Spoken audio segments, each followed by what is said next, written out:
얼마 전 대형 병원에서 일하는 간호사가 근무하던 중에 뇌출혈로 응급실에 갔는데 수술할 의사가 없어서 숨지는 일이 있었습니다. 의료계는 필수 분야를 외면한 우리 의료계의 고질적인 문제가 터진 거라고 지적하고 있습니다.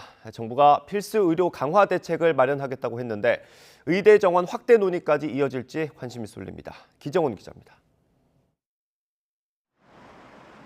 지난달 24일 서울 아산병원에서 일하는 간호사 A씨가 뇌출혈로 숨졌습니다.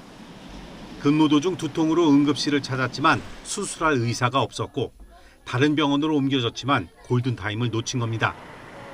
해당 수술을 할 수 있는 이 병원 의사는 2명. 당시 한 명은 해외, 한 명은 지방에 있었습니다. 의료계는 A씨의 사망이 일부 병원만의 문제가 아니라 생명을 다루는 필수 의료 분야의 만성적 인력 부족 때문이라고 지적합니다.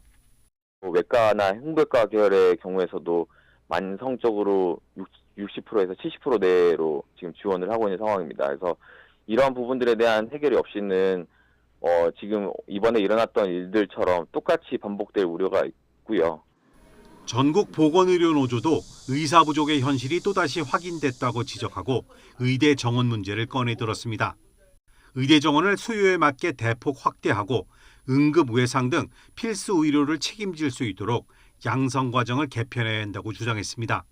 실제 우리나라 임상의사 수는 인구 1000명당 2.46명, OECD 평균의 70%도 못 미칩니다. 정부도 대책 마련에 나섰습니다.